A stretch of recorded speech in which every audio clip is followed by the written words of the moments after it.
Sungguh kami bersyukur Tuhan. Betapa kami bersyukur sebab Engkau baik dalam hidup kami. Kami percaya Engkaulah kekuatan dalam hidup kami.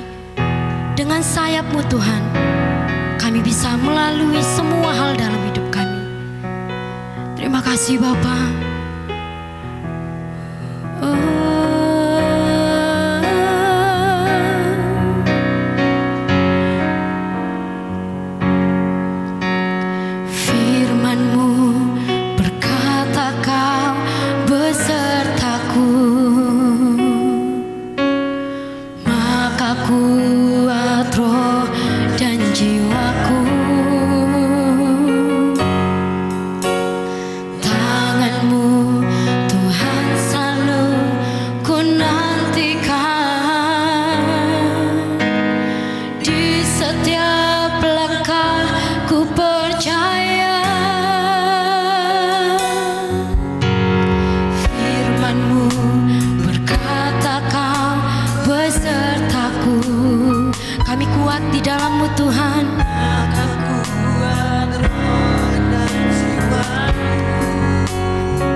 Bersyukur Tuhan,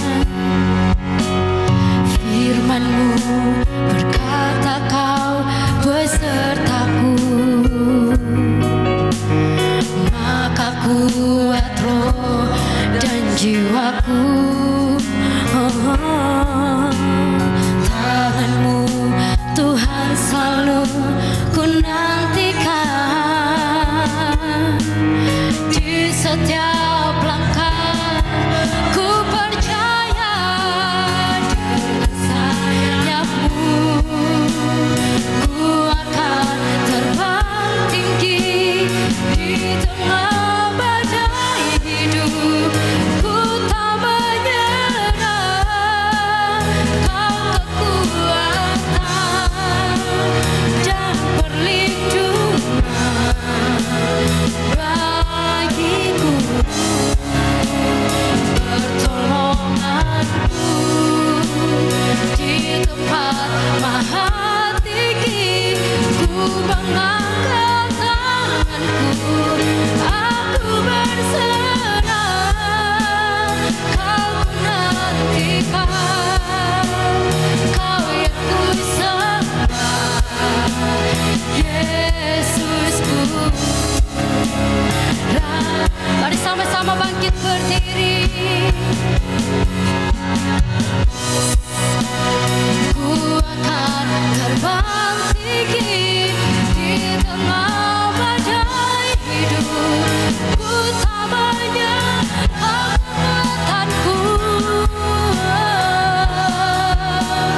dan perlindungan pertolonganku. Di tempat maha tinggi, ku mengangkat tanganku, aku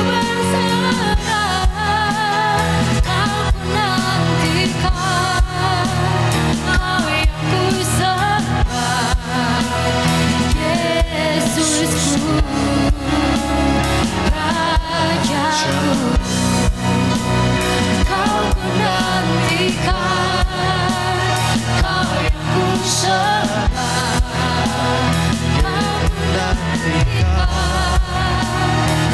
yang ku sembah,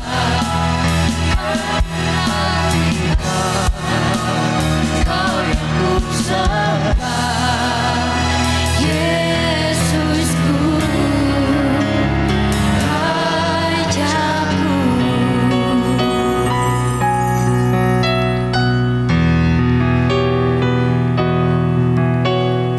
Terima kasih Bapa di dalam surga. Sungguh kami mengucap syukur untuk apa yang Tuhan berikan di dalam hidup kami. Ajar kami selalu belajar mengucap syukur di dalam segala sesuatu dan di atas segala sesuatu. Ketimbang kami mengeluh untuk hal-hal yang Tuhan belum berikan. Dan bahkan ajar kami untuk menerima hal-hal yang Tuhan memang tidak mau berikan di dalam hidup kami. Terima kasih Tuhan, hamba-Mu sudah ada di gereja-Mu yang Kau urapi. Terima kasih, bersyukur sekali buat kesempatan pagi hari ini Tuhan Yesus. Urapi hamba-Mu dengan segala kekuranganku. Jangan biarkan dosaku menghalangi berkat Tuhan tercurah. Dan Allah Roh Kudus, kiranya Engkau yang menjelaskan, menerjemahkan dengan bahasa yang paling sederhana, agar setiap jemaat-Mu boleh memahami, mendapatkan satu keping pasal lagi dalam usaha kami mengenal pribadi-Mu. Dari gambar yang samar-samar, semakin utuh, semakin jelas kami mengenal Engkau. Terima kasih Tuhan, di dalam nama Tuhan Yesus yang sungguh kami percaya, kami mengucap syukur. Amin. Amin. Silakan duduk Bapak Ibu Saudara. Shalom semuanya. Ya, sungguh saya mengucap syukur pagi hari ini bisa melayani di GBI Hope. Terima kasih Bapak Ibu Gembala, Bapak Hari ya dan Ibu Aming. Saya juga baru ketemu hari ini loh saudara. Belum kenal sebelumnya, saya juga belum tanya karena tadi saya datangnya sudah mepet. Kok bisa kenal, bisa kasih kesempatan sehingga belum sempat ngobrol. Jadi terima kasih, saya datang bersama istri dan anak saya di belakang. Istri saya yang pendekar mata satu pagi hari ini saudara. Karena kami dari Jumat sudah di Batu saudara. Kesempatan kami refreshing karena sudah sangat lama kami nggak punya waktu untuk refreshing. Jadwal khotbah saya sangat padat saudara. Jadi Oktober 2024, jadwal sepanjang 2025 sudah penuh. Sehingga sangat sulit buat saya untuk kasih waktu buat keluarga untuk refreshing ya, liburan. Sehingga kesempatan ke Malang ini puji Tuhan sekali. Hari Jumat kami sudah bisa liburan di Batu dan dia rasain matanya kena sinar matahari, kena cahaya silau sekali. Dulu pernah kornea matanya robek saudara ya. Sehingga nggak tahu apakah ini terulang atau bagaimana. Tapi kami pilih jalan aman, kita perban satu mata. Dan saya dengan anak kami, itu anak mujizat, 8 tahun kami menikah menanti, akhirnya Tuhan karuniakan anak laki-laki buat kami. Nah saudara, perkenalkan saya Roni Paul, saya menggembalakan di Gereja Utusan Pantai Kosta Kediri saudara ya, tapi masih riwariwi Surabaya Kediri karena kami berdua KTP-nya masih Surabaya saudara ya, sehingga bolehlah Bapak Ibu Saudara kalau main-main ke Kediri atau ke Surabaya, kalau ketemu di jalan tolong disapa ya, karena mungkin saya lupa. Selain menggembalakan di Gereja Utusan Pantai Kosta Kediri, saya juga menggembalakan tanda kutip ada 53 gembala gereja-gereja di pedesaan di daerah Jawa Timur mayoritas. Mereka adalah gereja-gereja kecil, hamba-hamba Tuhan yang berjuang di pedesaan, jemaat-jemaat hanya ada yang jemaat cuma 5 orang, ada yang jemaat 30 orang, benar-benar di garis depan. Ya, saya menggembalakan mereka ada 53 gereja. Lalu saya juga dosen di sebuah sekolah tinggi teologi. Itu perkenalan singkat dari saya. Kalau ketemu dimanapun tolong saya dipanggil ya, Pak Roni, gitu. Kita ketemu di GBI Hope ya. Sehingga pagi hari ini saudara, saya rindu kita belajar satu judul firman Tuhan yang saya kasih judul tiba-tiba saudara. Next ya. Saya ingat sekitar 2010 saudara ya, next slide. Di satu perjalanan, waktu itu saya diminta untuk RCTI untuk jadi juri audisi Indonesian Idol ya di Bandung. Nah, waktu perjalanan pulang dari Bandung ke Surabaya, itu posisinya hujan ya, tapi pesawat tetap berangkat. Nah, saya duduk pas di tengah, ada satu ibu di kiri dan satu bapak di kanan saya. Saya di pesawat langsung asik nonton film di depan layar ya. Waktu itu pesawatnya ada layarnya gitu, saya di kursi ya. Sambil nonton, sekitar berapa menit kemudian kami rasakan guncangan yang cukup keras di pesawat. Guncangan itu ternyata tidak sebentar, cukup lama. Dan kemudian ada suara dari pilot berkata, "Penumpang yang terhormat, cuaca sedang sangat buruk, pasang sabuk pengaman." Saya langsung lihat kiri kanan, saya minum, sebelah saya wajahnya kelihatan panik sekali, bapak di sebelah saya. Dia langsung gini, mati kon. Mulutnya langsung komat kamit. Sebelah kiri saya ibu-ibu tenang sekali, bahkan dia kayak mau tidur gitu. Wajahnya nggak ada kekhawatiran sama sekali. Saya lihat sekeliling karena saya cukup tinggi ya, jadi bisa lihat penumpang yang lain. Ada yang wajahnya tegang, ada yang wajahnya komat kamit berdoa juga, ada yang tidur ngorok, nggak tahu apa-apa. Bapak saya di sebelah kanan saya ini semakin tegang. Lalu saya bilang, "Pak, takut ya Pak?" Iya gitu. Saya bilang, "Tenang Pak, aman." "Aman gimana? Pilotnya sudah ngomong kayak gitu ya." "Tenang Pak." Gitu. "Bapak tahu nggak? Kecelakaan pesawat itu paling jarang terjadi. Jauh lebih banyak kecelakaan bis, kecelakaan mobil, dan kecelakaan sepeda motor. Itu paling banyak. Pesawat itu paling sedikit. Pesawat itu kalau dibilang secara statistik, kendaraan yang paling aman, Pak." "Nggak bisa, kan saya nggak bisa terbang." Ya juga ya. Ya namanya orang lagi ketakutan, saudara ya. Lalu saya diam dan saya merenungkan. Saudara, kita nggak lagi di pesawat, tetapi kabar buruk itu terjadi dalam hidup kita, bisa datangnya tiba-tiba. Kalau datangnya itu nggak tiba-tiba, kita bisa lebih prepared, bisa lebih siap ya. Tapi yang tiba-tiba ini loh, yang nggak enak gitu ya. Next slide. Baru beberapa hari yang lalu, seorang hamba Tuhan meninggal dunia. Selama ini yang sakit itu istrinya. Istrinya sudah kena kanker selama cukup lama, beberapa tahun. Tetapi tiba-tiba suaminya malam itu muntah-muntah, jam 12, panggil keluarga bingung-bingung, jam 2 dibawa ke rumah sakit, sudah meninggal di mobil. Tiba-tiba. Yang sakit bertahun-tahun istrinya, bapaknya nggak apa-apa, tiba-tiba meninggal dunia duluan. Teman saya juga bisnis jalan baik, lancar, aman semuanya. Tiba-tiba satu karyawan yang terbaik, yang paling setia selama ini, tiba-tiba mengundurkan diri. Kagetlah dia. Begitu mengundurkan diri, ketahuan ternyata dia curi data customer selama bertahun-tahun. Dia buka sendiri, itu customernya dialirkan ke dia punya usaha.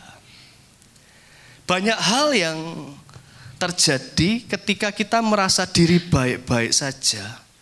Entah itu kesehatan kita rasa baik, tiba-tiba ketika kita medical check up, baru ketahuan, loh kok ternyata ada tumor, loh kok ternyata ada cancer, loh kok ternyata begini. Satu sahabat saya juga beberapa tahun yang lalu, semuanya baik-baik saja. Tiba-tiba ada WA masuk, kirim foto, "Ini suamimu ya?" sama seorang wanita lain. Suami yang sangat baik bertahun-tahun, tiba-tiba punya wanita lain. Kacau balau hidupnya, langsung hancur berantakan. Saudara, tiba-tiba itu nggak enak ya. Dalam konotasi sesuatu yang buruk, kalau tiba-tibanya sesuatu yang baik, benar-benar ini nggak enak. Nah, mari kita belajar, saudara ya. Next slide ya. Ada 2 prinsip yang kita akan pelajari pada pagi hari ini, supaya saudara siap ya. Karena yang namanya tiba-tiba itu nggak janjian dulu, bisa datang sewaktu-waktu. Dan kalau itu datang dalam hidup kita, selama kita sudah punya persiapan, maka goncangannya itu tidak akan terlalu keras. Rasa sakitnya itu nggak akan terlalu menghancurkan kita, bahkan kita bisa mengalami kemenangan ketika masalah yang tiba-tiba datang itu muncul di dalam kehidupan kita. Next slide. Yang pertama, cuaca memang sangat buruk, tetapi pertanyaannya adalah bagaimana kondisi pesawatnya. Kondisi badai, angin boleh terjadi, masalah boleh terjadi. Tapi kalau pesawatnya kondisi sehat, saudara harusnya lebih tenang. Beda kalau begini, pilotnya bicara, Bapak Ibu penumpang yang terhormat, lihatlah di jendela masing-masing, cuacanya cerah sekali. Awan biru, cuaca tidak terlalu panas, enak sekali dilihat. Bahkan Bapak Ibu Saudara bisa lihat lautan di jauh sana.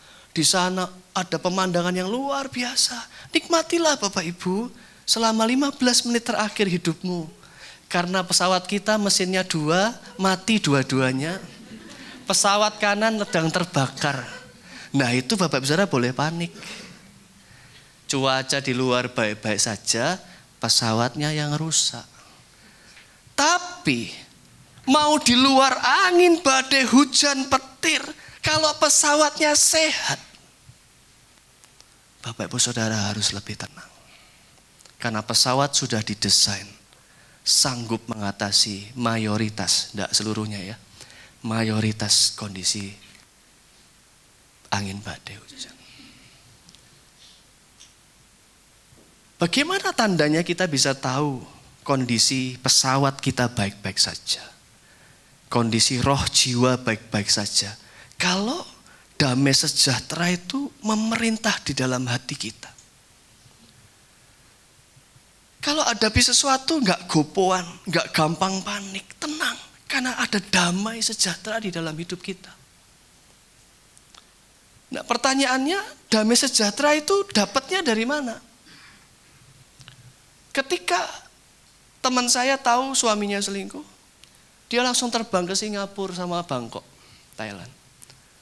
Dia bilang, saya mau healing. Belanja. Dia pikir dengan belanja itu, dia bisa mendapatkan damai sejahtera. Apakah dapat damai sejahtera? Teman saya yang lain, party, mabuk-mabukan beberapa malam ketika pegawai yang saya cerita tadi mengundurkan diri. Dia stres, dia mabuk-mabukan. Semalam 2 malam dia lupa masalahnya. Tapi apakah dia dapat damai sejahtera? Tidak dapat. Bagaimana dapat damai sejahtera yang asli? Next slide. Damai sejahtera yang asli itu diberikan oleh Tuhan. Saudara tidak bisa beli.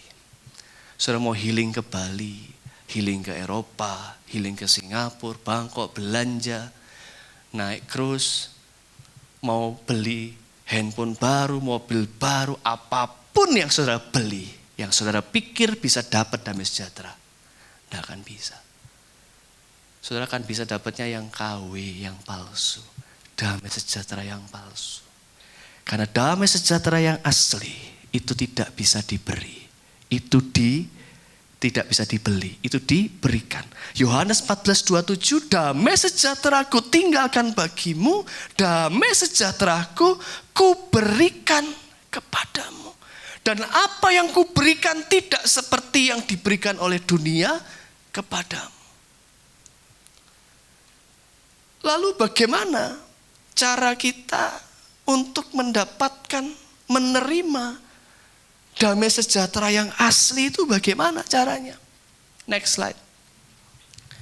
Pintu utama mendapatkan damai sejahtera yang asli adalah pertobatan. Saudara, gini, semakin banyak dosa saudara, semakin sulit saudara punya damai sejahtera. Gampang-gampangannya gini.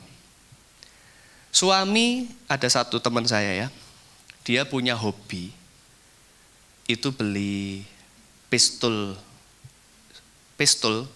entah itu senapan buat berburu atau senapan apa saya nggak tahu, tapi itu legal ya, memang dijual bebas, ada suratnya, tapi bukan pistol perang, bukan ya.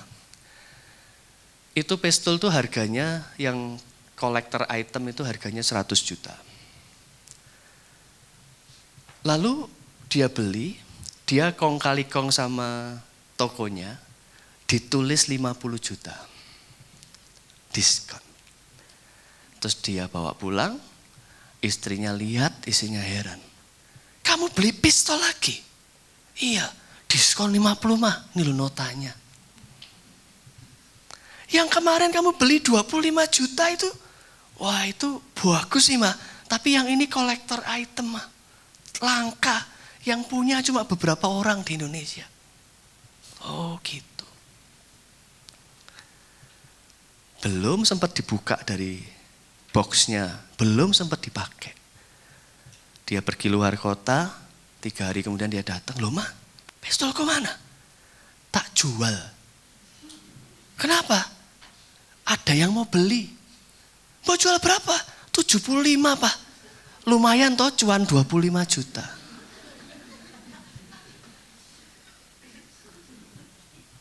Cuan apa boncos saudara? Malah rugi 25 juta. Tetapi selama beberapa hari dia berbohong sama istrinya. Karena beli pistol harga 100 dia ngaku 50. Itu tidak ada damai sejahtera. Berusaha bohong itu baru bohong masalah pistol. Semakin banyak bohongnya saudara, semakin saudara tidak punya damai sejahtera. Itu baru bicara bohong. Belum dosa-dosa yang lain. Makin banyak saudara berbuat dosa, makin tidak punya damai sejahtera. Tapi kalau saudara hidup itu selalu jujur, apa adanya. Tidak punya, tidak dibikin sok punya. Memang tidak punya, ya tidak punya. Posting di Instagram apa adanya, nggak bergaya hidup mewah. Yang diposting yang bagus-bagus seakan-akan orang kaya.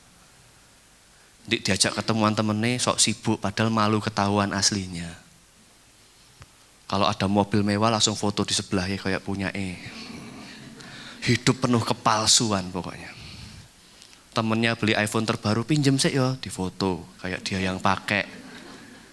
Penuh kepalsuan. Ya. Baju mewah bukan beli, sewa. Dibilang punyanya dia. Penuh kepalsuan. Pembantu rumah tangga teman saya ketahuan pakai pakaian dalam majikannya. Di foto-foto di sosial media. Sampai teman saya jijik-jijik, iya ampun. Tak pikir nih beras sama CD kunang di kok hilang seminggu. Ketemuan diposting sama Bu Renku katanya gitu. Astaga naga. Wes pek-pekan kabeh wes katanya gitu. Hidup yang penuh kepalsuan, makin banyak dosa. Saudara akan makin sedikit punya damai sejahtera. Harus bertobat. Satu-satu bertobat. Yesaya 48:22, tidak ada damai sejahtera bagi orang yang fasik. Tuhan hanya mau berikan damai sejahtera yang asli pada orang yang jujur di hadapan Tuhan. Apa adanya di hadapan Tuhan. Ya. Sehingga kita bebas. Orang kalau tidak pernah bohong, bebas. Ngomong apa adanya. Pah, aku tambah ayu ya Pak, kata istrinya. Suami yang jujur. Enggak sih mah, tambah lemu iya sih mah. Lek tambah ayu enggak. Tapi suami yang baik, mah tak transfer ya kamu ke salon. Gitu loh saudara. Ya. Nuntut istrinya cantik tapi enggak pernah transfer. Tapi enak jujur saudara ya. Jujur itu enak. Apa adanya. Ya. Kalau saudara bohong-bohong, itu baru bicara dusta. Belum bicara yang lain-lain. Semakin banyak saudara berkata jujur. Semakin banyak saudara jaga hidup suci, kudus. Dikuduskan itu apa sih? Kados itu. Dikuduskan itu artinya dipisahkan. Ya, saudara, supaya orang awam yang gak belajar teologi, saya coba sederhanakan. Dikuduskan itu artinya apa? Dipisahkan. Jadi kalau saudara punya teman-teman nakal di handphone misalnya ya, yang masa muda belum nikah temennya nakal semua. Sudah nikah, belum bertobat mau tergoda masa lalu. Terus suatu hari handphone saudara kecemplung bak mandi, konslet semua toh. Saudara harus peka sama Tuhan, saudara mau dikuduskan dengan cara apa? Dipisahkan dari orang-orang yang ada di handphone saudara. Wes ojo diservis handphonemu. Untuk menyelamatkan data kontak itu enggak usah. Oh Tuhan mau singkirkan aku dari orang-orang ini. Enggak usah berusaha keras, Pak ini nomor teleponnya penting-penting. Oh itu teman-teman nakal semua biarin aja. Gitu. Jadi mari kita mengerti. Ketika saudara diproses Tuhan, ketika saudara mungkin punya teman, tapi teman ini justru membuat pergaulanmu buruk sekali. Tiba-tiba ada masalah, sudah bertengkar hebat dengan dia. Terpaksa putus hubungan. Relakan. Kalau saudara tahu peka di hadapan Tuhan, oh sama Tuhan aku dipisahkan sama dia. Karena ternyata kalau aku boleh jujur, dia tidak membawa kebaikan dalam hidupku, justru bikin aku rusak. Kalau kita peka, waktu papa saya, giginya copot semua sudah tua. Saya bilang, papa kan diabetes, suka makan, diomongi bandel. Sama Tuhan dipisahkan dari gigimu, Pak. Itu dikuduskan Tuhan. Supaya tidak bisa makan enak lagi. Harus bersyukur, Pak. Terus tidak usah pasang gigi palsu, Pak. Biar no. Ngono ya Ron ya. Iya ya wes lah ya. Memahami dikuduskan dalam konteks yang sederhana, saudara. Orang-orang yang suka makan manis-manis ini sama Tuhan dipisahkan dari giginya. Jadi mari saudara belajar. Ketika Tuhan bekerja dalam hidupmu, engkau dipisahkan dari sesuatu yang membuat engkau jatuh dalam dosa. Jatuh kesehatan memburuk. Engkau sedang dikuduskan. Harus mengucap syukur sama Tuhan. Prinsip yang kedua. Next slide. Cuaca memang sangat buruk. Tapi pertanyaannya, pilotnya siapa? Kalau pilotnya orang hebat berpengalaman, saudara harus tenang.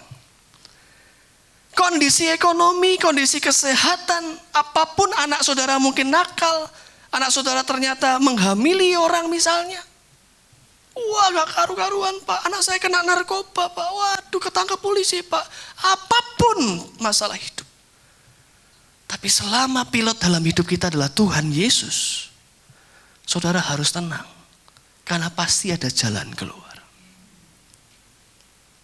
Saudara ingat ibu yang di sebelah saya, yang tenang sekali, yang beda dengan bapak di sebelah kanan saya yang panik sekali.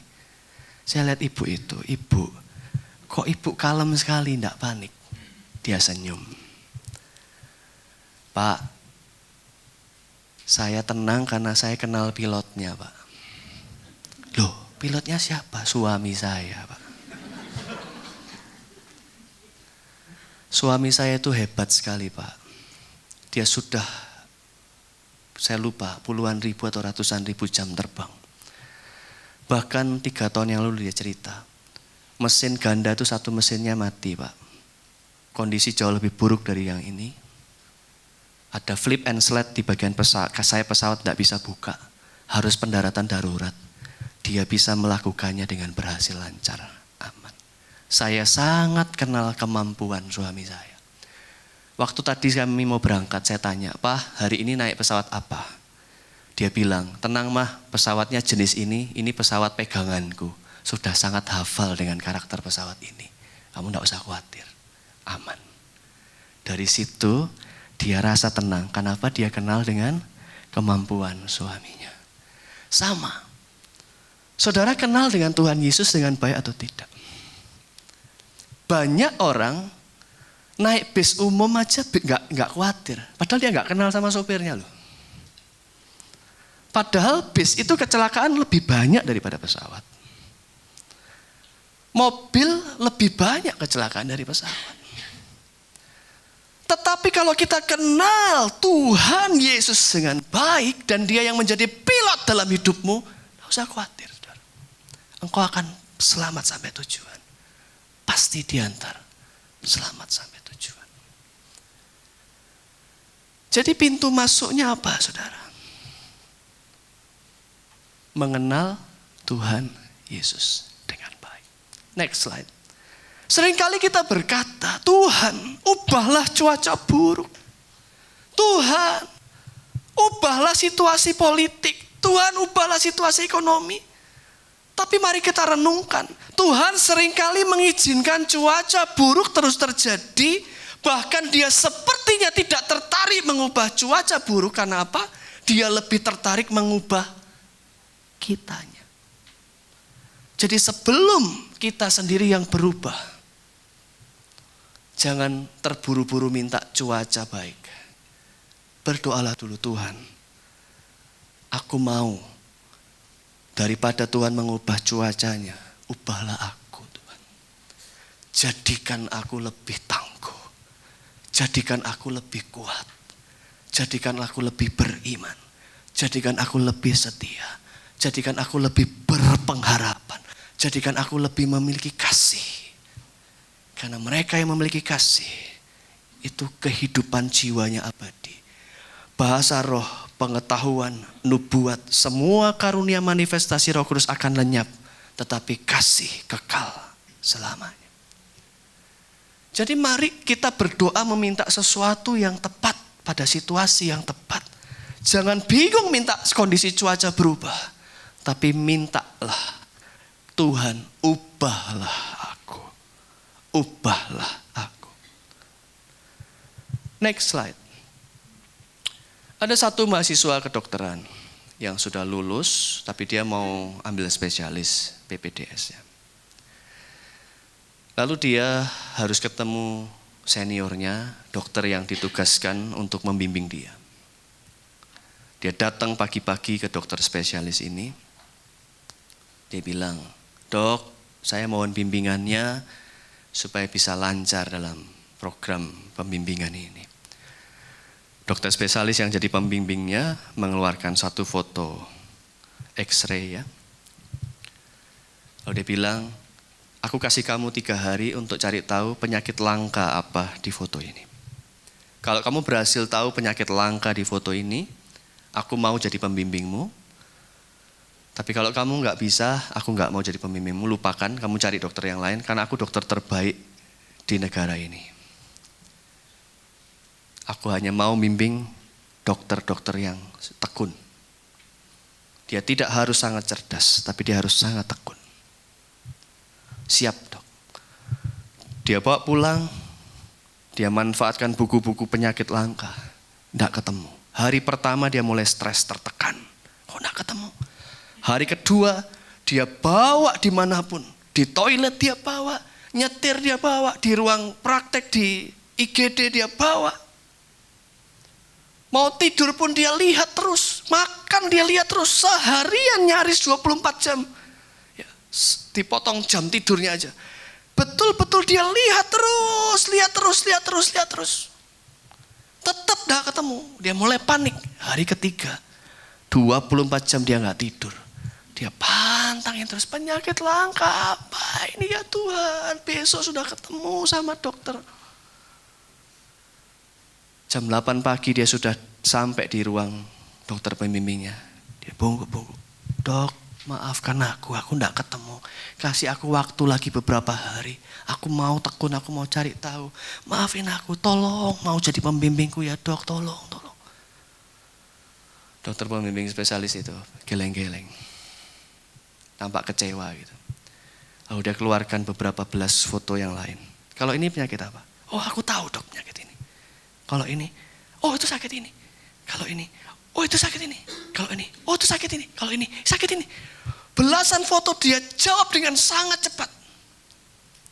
Kamu belasan foto nih kok bisa jawab dengan cepat, yang ini kok enggak bisa. Mata mereka beradu pandang. Si calon dokter spesialis ini kayak kesetrum. Dia kaget. Terus dia tiba-tiba senyum, dia lonjak-lonjak. Ya ampun dok, baru kepikir sekarang. Terima kasih bimbingannya, terima kasih. Dia baru sadar. Kamu baru sadar sekarang? Iya. Foto yang pertama itu tidak ada penyakit langka. Itu sempurna. Itu foto yang sehat 100%. Tapi karena yang sehat 100% ini dia sudah baca, sudah lihat selama 3 hari. Tanpa terasa 3 hari itu masuk di memorinya. Bahkan fotonya loh dia singkirkan. Dia bayangkan aja foto itu bisa dia ingat dari memorinya. Jelas, detailnya dia jelas. Sudah masuk ke otaknya. Sudah tersimpan.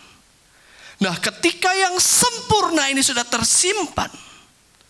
Ketika dia disodorkan foto-foto yang lain yang rusak, yang sakit. Entah itu penyakit sakit biasa atau yang langka pun.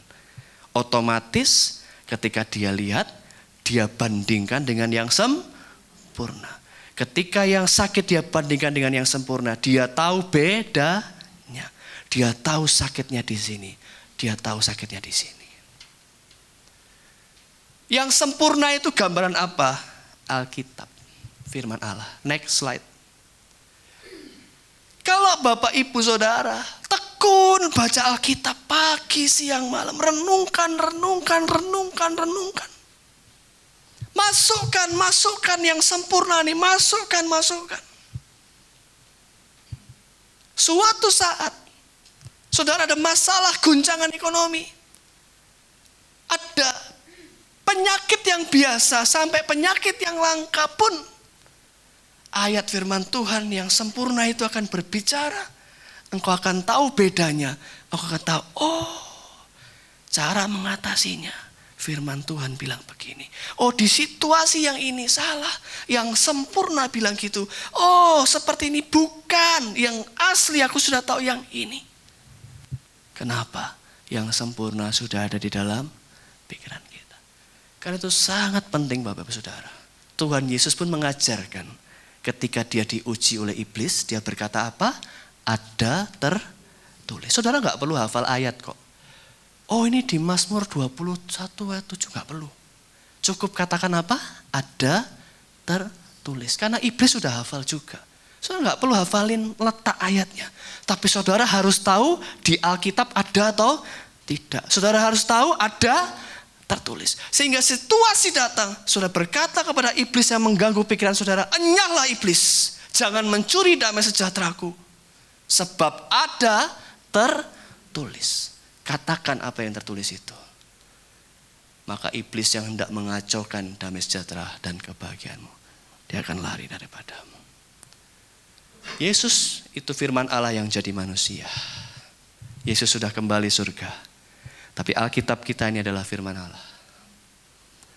Kalau saudara mau kenal pilot, kenal Yesus, baca Alkitab. Minimal jadi orang Kristen seumur hidup harus baca Alkitab selesai. Kejadian sampai Wahyu minimal 1 kali. Kami di gereja di Kediri, saya bikin program baca Alkitab. 1 tahun selesai, sistem kronologi. Jadi bacanya nggak urut Kejadian sampai Wahyu saudara ya. Sistem kronologi. Jadi misalnya di Samuel, Daud dikejar-kejar Saul, lalu lompat ke Mazmur. Di sana Daud nulis lagu ketika dikejar-kejar oleh Saul. Sistem kronologi. Setiap setahun sekali Januari kami wisuda, sudah jalan tahun ketiga. Tahun pertama kami 80 wisuda. Tahun kedua 130. Ada 10 gereja bergabung, 5 gereja bergabung. Lalu tahun ketiga kemarin jadi 10 gereja bergabung. Dari Bandung, dari Surabaya, di mana gabung. Kita bikin wisuda setahun sekali. Lulus baca Alkitab. Tidak ada ujiannya. Cuma laporan jujur, saya sudah baca. Tidak pakai ujian. Selesai baca. Sudah ada yang baca 3 kali. Istri saya itu sudah baca mungkin ada 10 kali selesai. Dia nggak pernah bolong. 1 hari pun dia nggak pernah bolong baca Alkitab. Kadang jam 2 pagi kaget bangun. Pak, aku belum baca Alkitab loh. Mari. benar-benar kenali sang pilot kita. Dunia tidak baik-baik saja, saudara. Next slide. Perusahaan Israel, Aleph Farm, sudah bisa bikin printer yang bisa mencetak daging. Jadi sekarang nanti kalau sudah masuk Indonesia, saudara bisa pesan steak, rasa apapun, tidak perlu potong sapi, dicetak pakai printer. Dari Israel, Aleph Farm.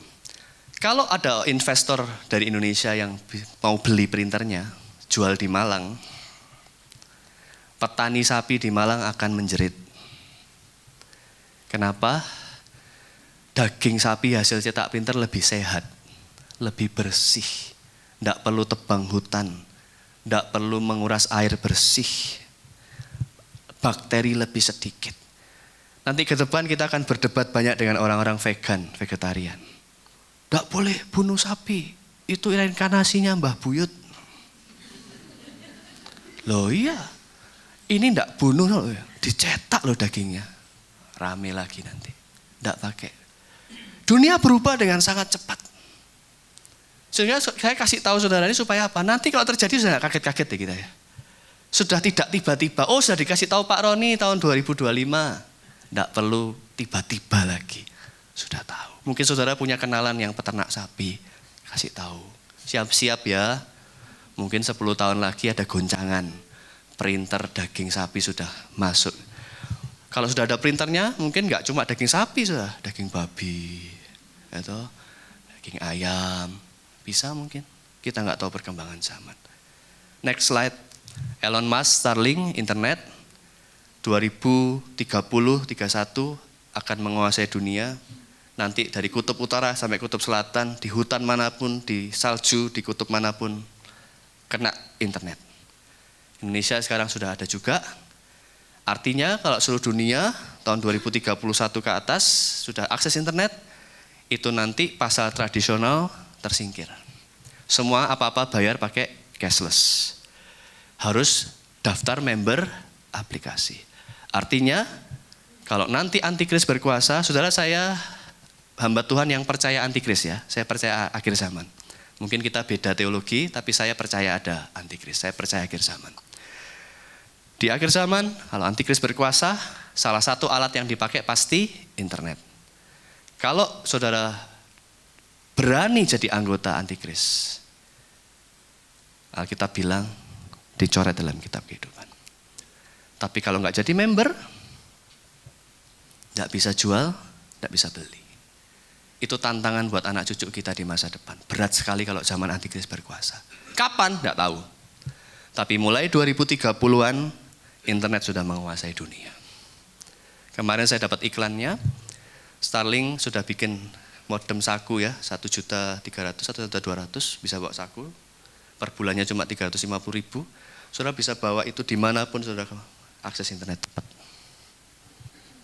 Murah sekali dan kecepatannya luar biasa. Dunia sedang berubah dengan sangat cepat. Next slide. Tahun 2030 bonus demografi, 70% penduduk Indonesia usia produktif. Nanti tahun 2030 ya. Jadi kalau semua usia produktif gimana? Persaingan kerja luar biasa. Yang nggak siap, yang nggak punya skill rontok. Siap-siap kan anak saudara, cucu saudara, 2030 itu persaingan kerja akan gila-gilaan karena 70% penduduk Indonesia usia produktif. Lalu rasio dependensinya terendah sepanjang sejarah 44%. Artinya apa? 100 anak muda seperti saya, 100 orang usia produktif, hanya menanggung 44% orang tua dan bayi. Itu rendah sekali. 100 orang menanggung 44 orang. Itu masanya Indonesia akan meningkat secara ekonomi, pesta pora ekonomi, kebangkitan ekonomi. Di masa lalu Jepang dan Korea berjaya, waktunya Indonesia 2030 ke atas. Tapi yang tidak siap tahun itu hancur. Yang tidak siap bersaing hancur. Apalagi teknologi AI lagi luar biasa. Desainer, musisi, dokter, semua yang serba ecek-ecek kemampuannya akan digantikan oleh AI. Siapkan dirimu supaya ketika waktu-waktu itu datang, kita sudah tidak merasakan tiba-tiba, kaget-kaget. Sudah dikasih tahu Pak Roni tahun 2025 Februari. Indonesia bergabung dengan BRICS 6 Januari kemarin. BRICS itu gabungan negara-negara Brasil, Rusia, India, China, South Africa. Indonesia jadi negara ke-11 masuk. Kenapa? Presiden kita Prabowo lebih dekat dengan Rusia daripada dengan Amerika. Amerika sudah bikin perang dagang, perang dengan Cina, nyetop mobil-mobil dari Meksiko, dari Cina. Luar biasa. Dan itu akan kena dampaknya ke Indonesia juga. Jadi situasi semua berubah, saudara. Mari siapkan dirimu. Sesuatu yang sederhana sekali. Banyak-banyaklah bertobat. Agar damai sejahtera menguasai hidupmu. Ketika sesuatu yang sepertinya tiba-tiba datang, tidak terlalu menghantam kita. Karena kita sudah siap. Dan kita kenal sang pilot kita Yesus Kristus. Sehingga situasi apapun kita tahu kemana harus melangkah. Karena sang pilot kitalah yang menuntun langkah hidup kita. Next slide. Kesimpulan firman Tuhan pada pagi hari ini. Mari ya. Jangan selalu merasa tenang. Oh baik-baik saja Pak. Kita sudah di titik aman.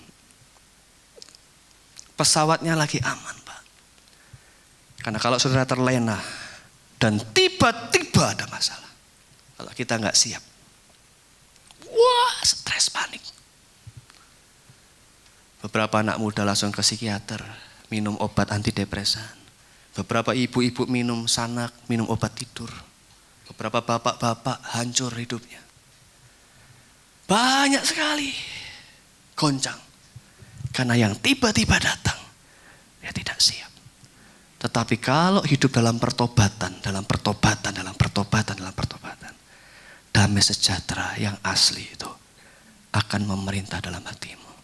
Goncangan datang, aku tetap tinggal tenang di hadirat Tuhan. Masalah datang, gelap gulita, aku tahu kemana harus melangkah. Karena di saat gelap gulita paling terpuruk dalam hidupku pun, aku tetap bisa mendengar suara Tuhan sang pilot yang menuntun langkahku. Jalan ke sini anakku. Jangan terus belok kiri anakku. Stop, mundur sedikit anakku. Ke kanan anakku. Engkau akan tetap dengar suaranya menuntun langkahmu. Selama pilot dalam hidupmu adalah Tuhan Yesus. Selama kondisi pesawatmu sehat-sehat, jiwa dan rohmu sehat, dan selama pilot dalam hidupmu adalah firman Allah Alkitab Tuhan Yesus kita, percayalah hidup kita akan selamat sampai tujuan. Amin. Tuhan Yesus memberkati. Shalom semuanya. Mari saya undang singers, worship leader untuk maju ke depan. Kita akan pujikan lagu Bukan Terbang Tinggi Bagai Raja Wali. Saya minta di G ya. Hanya kepadanya ku kan berlari di saat ku bimbang dalam hidupku, yang aku percaya dalam hadiratnya ada kekuatan yang baru. Walau ku melangkah dalam tekanan, badai percobaan datang menghadap, yang aku percaya dalam hadiratnya ada kekuatan yang baru. Katakan, ku kan terbang tinggi bagai raja wali di atas segala persoalan hidupku, dan aku percaya saat ku bersama Dia tiada yang mustahil bagi walau ku melangkah dalam tekanan, walau ku melangkah dalam tekanan, badai pencobaan datang menghadap, yang aku percaya dalam hadirat-Mu Tuhan, kami mendapatkan kekuatan yang baru, yang baru. Ku kan terbang tinggi bagai Raja Wali di atas segala persoalan hidupku, dan aku percaya saat ku bersama Dia, tiada yang mustahil bagi Dia. Katakan, ku kan terbang tinggi bagai Raja Wali di atas segala persoalan hidupku, dan aku percaya saat ku bersama Dia, tiada yang mustahil bagi Dia, tiada yang mustahil bagi Dia, tiada yang mustahil bagi Dia. Terima kasih Tuhan Yesus yang baik. Hamba-Mu tidak tahu tantangan persoalan apa yang sedang dihadapi jemaat Tuhan hari-hari, bulan-bulan, tahun-tahun ini. Tapi firman-Mu pada pagi hari ini mengingatkan kami agar kami hidup di dalam pertobatan, agar masalah apapun akan kami lalui dengan damai sejahtera, karena damai sejahtera-Mu yang memerintah di dalam kehidupan kami. Dan ajar kami untuk mengenal pribadi-Mu, pilot di dalam kehidupan kami, agar setiap masalah yang datang kami tinggal tenang, karena kami tahu yang mengendalikan hidup kami bukan hawa nafsu kami, bukan kedagingan kami, tetapi firman-Mu yang menuntun arah hidup kami. Dan selama pesawat kami kondisi baik dan pilotnya adalah Tuhan Yesus, kami pasti akan selamat tiba di tujuan. Terima kasih buat firman-Mu. Di dalam nama Tuhan Yesus kami mengucap syukur. Amin.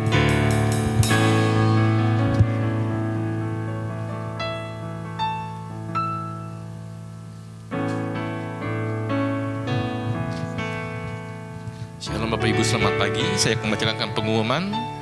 Kami dari GBI Help mengucapkan terima kasih kepada Pak Roni. Pak, Tuhan Yesus memberkati. Bagi saudara yang ingin memberikan persembahan, bisa mengambil amplop yang ada di depan saudara dan dimasukkan ke dalam kotak persembahan yang ada di pintu keluar. Ibadah online dapat diakses dan linknya akan diinformasikan di grup WA gereja sekitar jam 1 siang. Untuk membangun keintiman dengan Tuhan, gereja mengajak semua jemaat untuk menyembah Tuhan di rumah masing-masing setiap hari jam 8 malam. Saudara bisa mengajak seluruh anggota keluarga untuk terlibat dalam penyembahan tersebut. Doa malam diadakan setiap hari Rabu jam 7 malam. Dimohon kehadirannya 15 menit sebelumnya. Kelas Alkitab yang biasanya diadakan pada hari Kamis ditiadakan, diganti dengan komsel. Bagi saudara yang ingin rumahnya dipakai untuk komsel, harap memberitahu kepada Bu Aming setelah ibadah ini selesai. Komsel dewasa muda diadakan setiap hari Sabtu jam 3:30 sore. Itu aja. Mari kita bangkit berdiri, kita akan mengakhiri dengan doa syafaat. Segala puji syukur kami naikkan di hadapan-Mu Tuhan. Terima kasih Bapa, kalau kami masih boleh berhimpun, memuji, menyembah Engkau Tuhan. Terlebih-lebih Tuhan, firman-Mu sudah Kau bentangkan di hati kami. Lembutkan hati kami Bapa, ajar kami untuk lebih mengenal Engkau lebih dalam lagi Tuhan. Kami juga bersyukur untuk hamba-Mu Pak Roni yang telah menyampaikan isi hati-Mu Tuhan. Kau pakai beliau lebih lagi Tuhan. dimanapun Kau tempatkan, hikmat marifat-Mu turun atasnya Tuhan. Berkati banyak orang Tuhan, banyak jiwa yang dia rebut untuk kemuliaan-Mu Tuhan.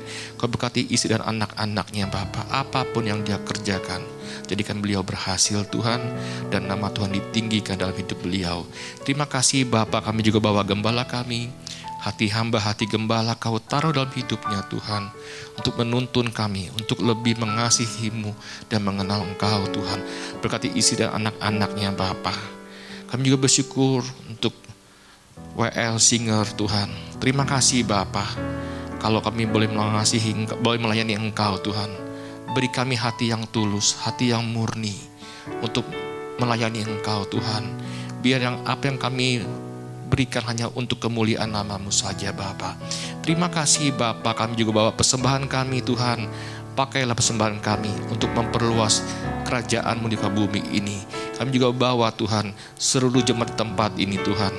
Engkau berkati pekerjaannya, studinya Tuhan, apapun yang Kau kerjakan, jadi mereka berhasil Tuhan, dan nama Tuhan ditinggikan dalam hidup kami masing-masing Tuhan.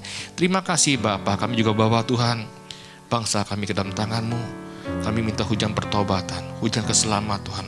Berkatilah Indonesia Bapa, kami memberkati pemimpin kami Tuhan, dari yang paling tinggi sampai yang paling rendah.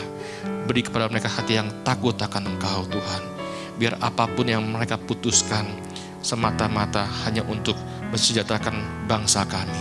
Terima kasih Bapa, sebelum kami pulang Tuhan, kami rindu Kau memberkati kami. Mari kekasih Tuhan, kita angkat tangan kita.